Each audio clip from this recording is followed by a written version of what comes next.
Lane and I'm here to report Hanapin and PIC model. Hanapin model. Hanapin's framework is focused on designing open-ended learning environments, often aligned with constructivist principles.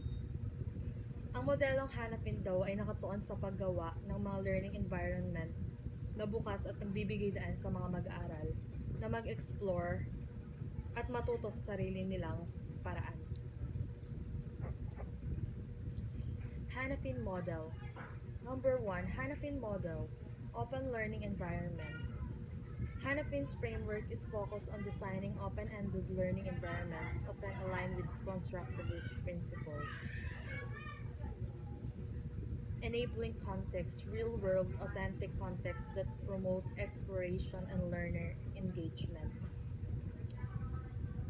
Mga tunay na sitwasyon o konteksto na nakakatulong sa pag-explore ng mga mag-aaral. Resources, tools, materials, and information available for learners to explore. Mga kagamitan, materyales, at impormasyon na magagamit ng mga mag-aaral sa kanilang pag-aaral. Scaffolding, support provided to learners often tailored to their needs, gradually remove as learners gain independence. Ito naman yung suporta na ibinibigay sa mga mag-aaral na unti-unting tinatanggal habang natututo sila at nagiging independent. Learner autonomy emphasizes self-directed learning and decision-making. Ito naman yung binibigyan din ng kalayaan ng mag-aaral na magdesisyon at matuto ng mag-isa. Focus encourages exploration and critical thinking. Prioritize learner-centered approach, best suited for project-based, inquiry-based learning. Ito naman yung yung focus niya, yung hinihikayat ng mga mag-aaral na mag-explore at mag-isip ng critical. Nakasentro sa mag-aaral ang pagkatuto. Pinakamainam is yung project-based o inquiry-based learning.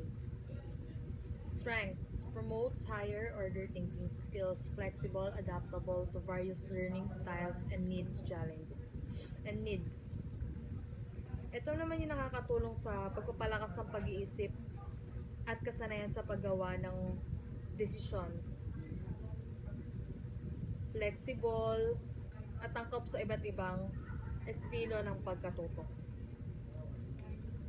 Next is yung challenges. Requires significant preparation and resource availability. Teachers must be skilled in managing open-ended.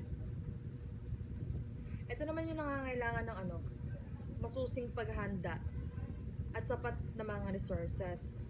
Kailangan ng guro na may kasanayan sa pamamahala ng mga open-ended na gawain.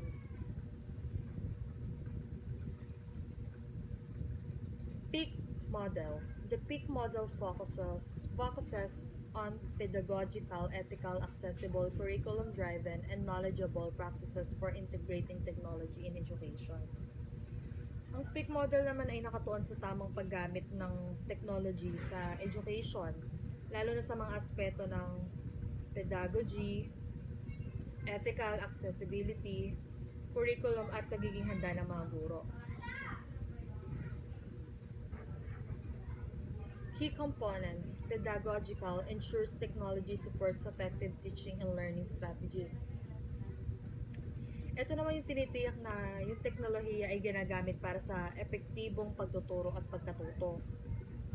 Ethical focuses on responsible technology use, including digital citizenship and privacy. Ito naman yung tinututukan yung tamang paggamit ng technology tulad ng privacy at digital citizenship. Accessible advocates for inclusivity, ensuring that all learners can access and benefit from technology. Ito naman yung siguraduhin na lahat ng mag-aaral ay may access sa technology. Curriculum-driven aligns technology use with learning objectives and standards. Ito naman yung yung ang paggamit ng technology na naka-align sa mga layunin ng curriculum.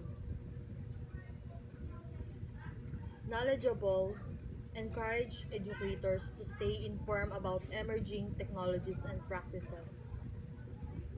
Ito naman yung hinihikayat ang mga guro na maging updated sa mga bagong technology at mga best practices. Focus, practical integration of technology in teaching balances educational goals with ethical and accessibility considerations. Ito naman yung practical na paraan ng paggamit ng technology sa pagtuturo. Pinapahalagan ng ang ethical at pagiging inclusive ng technology. Next is yung strengths, comprehensive framework for technology integration. Addresses ethical and inclusivity concerns.